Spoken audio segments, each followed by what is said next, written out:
Bismillahirrahmanirrahim. Assalamualaikum warahmatullahi wabarakatuh. Bertemu lagi di ilmu pengetahuan alam kelas 8. Sekarang sudah bab 3 tentang struktur dan fungsi tumbuhan. Sudah pertemuan yang kelima, masih di guru yang sama, Bu Mamai. Ya. Lanjut. Buka LKS-nya halaman 35. Struktur dan fungsi akar tumbuhan. Tahukah kalian bahwa gedung dalam gambar tersebut memiliki bentuk mirip buah khas Indonesia? Ya, benar. Gedung teater pada gambar di samping terinspirasi dari bentuk buah durian. Ya, ternyata banyak sekali pembangunan teknologi yang terinspirasi dari berbagai macam struktur jaringan tumbuhan. Itulah salah satunya manfaat dapat yang kita ambil dari pelajaran struktur dan fungsi jaringan tumbuhan. Tumbuhan terdiri dari 3 organ utama, yaitu daun, batang, dan akar. Bagian organ tumbuhan itu hanya 3 yang terpentingnya. Pertama, akar, batang, dan daun. Ya. Dengan kita belajar mengenai struktur dan fungsi jaringan tumbuhan, kita menjadi lebih paham mengenai bagian-bagian penyusun tumbuhan yang ada, pemanfaatan bagian-bagian tumbuhan menjadi bahan makanan atau bahan menjadi bahan yang sedang. Guna lebih memahami, coba sekarang lihat halaman 36. 37. Struktur dan fungsi organ tumbuhan dibagi menjadi 5. Pertama, struktur dan fungsi akar. Lihat dulu pengertiannya dulu. Struktur dan fungsi organ tumbuhan. Tumbuhan tersusun dari 3 macam organ utama tadi yang sudah Ibu sebutin, akar, batang, dan daun. Tumbuhan tingkat tinggi biasanya memiliki organ tambahan berupa bunga, buah, dan biji.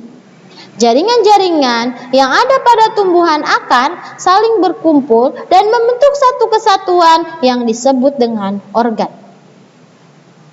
Organ-organ tersebut membentuk sistem organ dan berfungsi yang berbeda.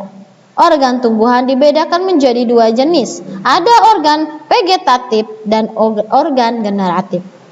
Organ vegetatif adalah organ yang berfungsi untuk mendukung pertumbuhan dan perkembangan tanaman, terutama berguna untuk penyerapan, pengelolaan, pengangkutan, dan penimbunan zat-zat makanan. Organ vegetatif tumbuhan terdiri dari akar, batang, daun. Organ generatif merupakan organ tumbuhan yang berfungsi dalam proses perkembangbiakan secara generatif. Nah, struktur dan fungsi organ tumbuhan 1. Struktur dan fungsi akar. Masih lihat LKS-nya halaman 37. Akar tumbuhan berada di dalam tanah. Ada 2 macam akar, yaitu akar serabut dan akar tunggang. Serabut jenisnya yaitu bayam, ya kan? Terus apalagi bentuk jenis-jenisnya bayam, jahe, yang akarnya seperti rambut disebutnya serambut. Dan akar tunggang seperti pohon-pohon yang besar, pohon mangga, pohon rambutan, dan lain-lain yang disebutnya akar tunggang. Akar serabut dimiliki oleh tumbuhan yang bermonokotil. Monokotil seperti padi, tuh kan ada contohnya, padi, jagung, dan rumput. Akar tunggang dimiliki oleh tumbuhan dikotil. Dikotil seperti kacang tanah, mangga, rambutan, dan lain-lain. Pokoknya pohon-pohon yang besar. Akar memiliki fungsi untuk menambatkan tumbuhan pada tanah atau medium tumbuhnya, menyerap air dan nutrisi, memperkukuh tumbuhan, menegakkan batang tanaman, menyimpan cadangan makanan, dan organ respirasi pada tumbuhan tertentu. Itu fungsi dari akar. Ya, akar itu sebagai penopang tumbuhan. Kalau tidak ada akar bagaimana? ya. Jadi akar itu sebagai penopang atau sebagai pemperkukuh tumbuhan, jadi kuat ya. 2. Struktur dan fungsi batang. Batang terletak di antara tanah. Batang terbentuk selindir memanjang ke atas, beruas-ruas, dan masing-masing dibatasi oleh buku.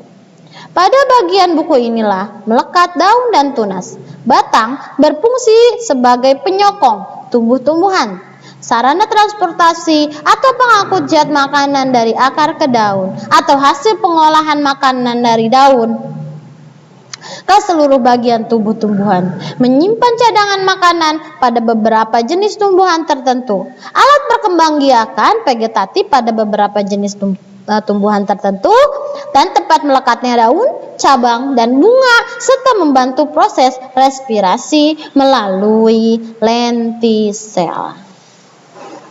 Ya, tinggal kamu baca ulang jika belum paham memahaminya. 3. Struktur dan fungsi daun. Daun merupakan organ tumbuhan yang berfungsi sebagai proses fotosintesis. Jadi, daun sebagai proses fotosintesis karena di dalam daun itu memiliki zat hijau daun atau disebutnya klorofil. Klorofil ini yang bisa menyerap sinar matahari. Selain untuk proses fotosintesis, daun juga berfungsi sebagai tempat evaporasi atau penguapan, alat pernapasan, menyerap cahaya matahari, dan alat perkembangbiakan vegetatif pada beberapa jenis tanaman. Itu struktur daun, fungsi dan daun. 4. Struktur dan fungsi bunga. Bunga merupakan organ generatif pada tanaman yang berfungsi sebagai tempat berlangsungnya penyerbukan dan pembuahan. Ya, nanti belajar lagi tuh. Nanti di kelas 9 penyerbukan dibagi-bagi lagi bagiannya. Sekarang baru pengenalan struktur dan fungsi bunga. Bunga umumnya memiliki sifat seperti warna yang menarik. Nah, menariknya itu untuk menarik hewan-hewan seperti kupu-kupu ya, supaya menarik. Berbau harum, bentuknya bermacam-macam dan mengandung nektar. Berdasarkan keberadaan alat reproduksi, dalam satu bunga terdapat bunga yang memiliki benang sari dan putik. Dalam satu bunga yang disebut bunga sempurna. Bunga yang hanya memiliki satu alat kelamin dalam satu bunga dapat berupa benang sari saja disebut bunga tidak sempurna. Itu struktur dan fungsi bunga. 5. Struktur dan fungsi buah dan biji. Buah berkembang biak dari putik yang mengandung bakal biji. Buah yang lengkap tersusun atas biji, daging buah, dan kulit buah. Buah yang telah matang, kulit buah dapat dibedakan menjadi 3 lapisan, yakni epikrap, mesokrap, dan endokrap. Epikrap merupakan lapisan luar yang keras dan tidak tembus air, misalnya buah kelapa. Terus mesokrap. Mesokrap merupakan lapisan yang tebal dan berserabut, misalnya kelapa, mangga, pepaya, dan pakel, dan lain-lain. Endokrap merupakan lapisan paling dalam yang tersusun dari lapisan yang sangat keras dan tebal, misalnya tempurung kelapa, selaput tipis misalnya rambutan. Buah lain berfungsi sebagai cadangan makanan. Buah selain berfungsi sebagai cadangan makanan, juga berfungsi menyebaran atau memancaran biji. Burung dan mamalia yang memakan buah tersebut, maka bijinya akan keluar bersama fases, ya.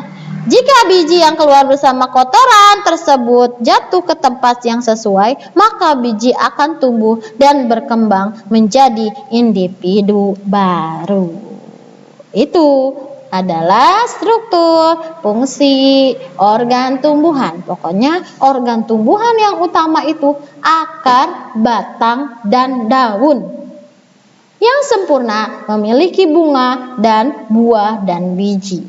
Ya, itu struktur dan fungsi organ pada tumbuhan. Sekarang lanjut. Struktur dan jaringan tumbuhan. Nah, di sini sekarang kita belajarnya tentang struktur dan fungsi jaringannya. Nah, nanti dibagi. Ada jaringan-jaringan meristem dewasa, nanti dibagi lagi ya.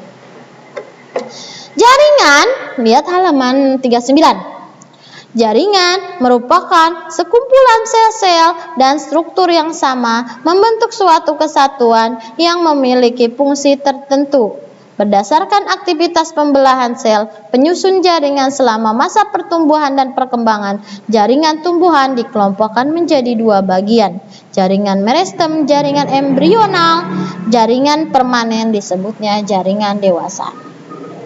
1. Jaringan meristem. Jaringan meristem adalah jaringan yang selalu aktif membelah. Sering disebut sebagai jaringan apikal karena terus mengalami pembelahan di ujung batang dan akar. Halaman 40. 2. Jaringan dewasa.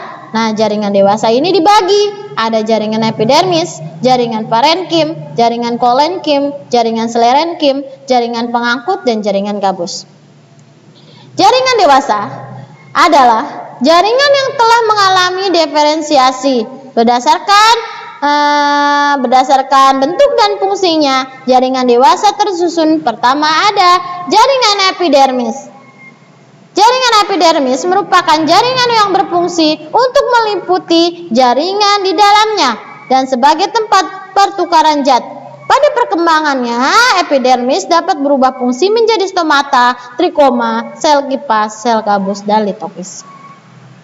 B. Jaringan parenkim atau jaringan dasar. Jaringan parenkim terletak di sebelah dalam jaringan epidermis. Jaringan ini berfungsi untuk menyimpan air dan cadangan makanan. C. Jaringan kolenkim. Kolenkim termasuk jaringan penyokong organ tubuh tumbuhan muda dan tanaman herbal. D.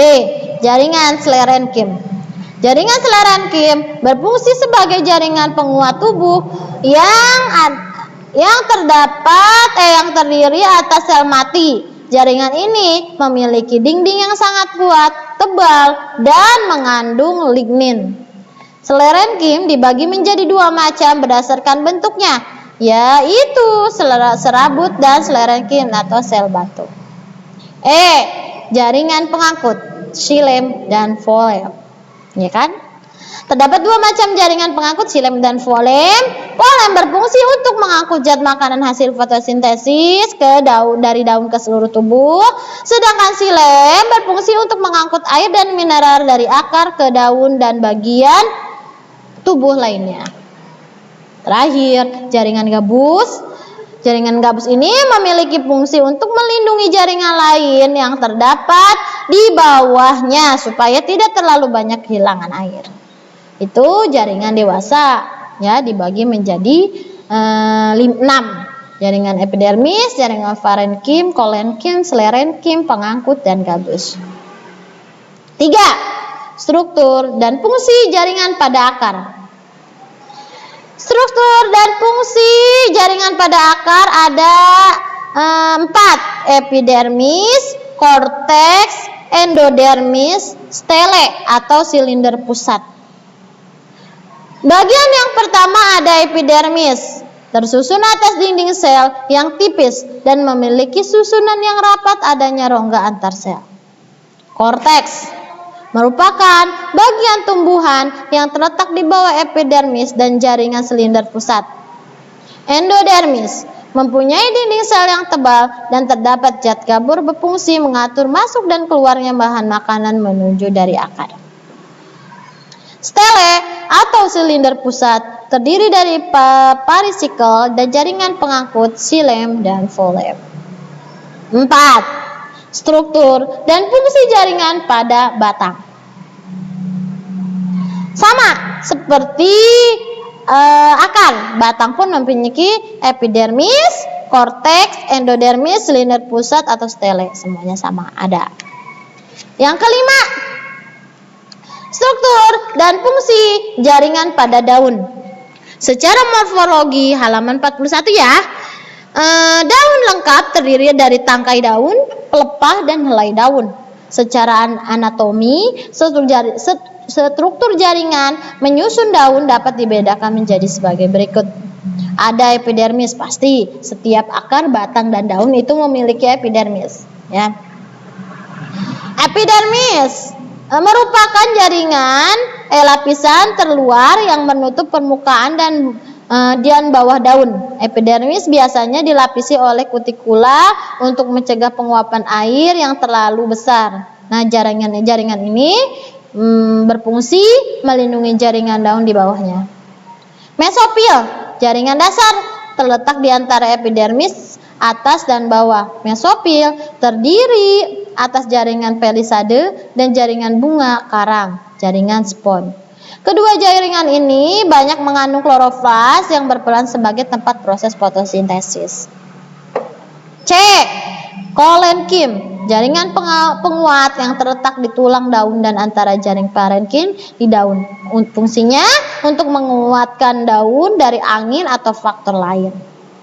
D. Jaringan spon atau jaringan pengangkut. Jaringan pengangkut pada daun tersebut berdampingan dengan xilem, memiliki struktur sel yang besar, sedangkan phloem memiliki sel yang kecil dan rapat.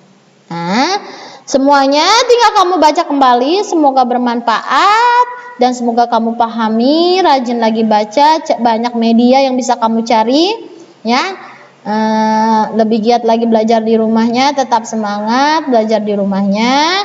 Untuk tugas, kerjakan tugas mandirinya ya, yang halaman 38 dan 41 dipoto aja, nggak usah dikumpulkan, kamu foto ke ibu biasa, foto semua yang hasil kamu yang dipoto melalui handphone dan kirim ke WA ibu, semuanya ada data-datanya, siapa aja yang suka mengirimkan tugasnya. Jadi ketahuan buat tambahin nilai kamu, ya. Semoga bermanfaat. Wabillahi taufik wal hidayah. Wassalamualaikum warahmatullahi wabarakatuh.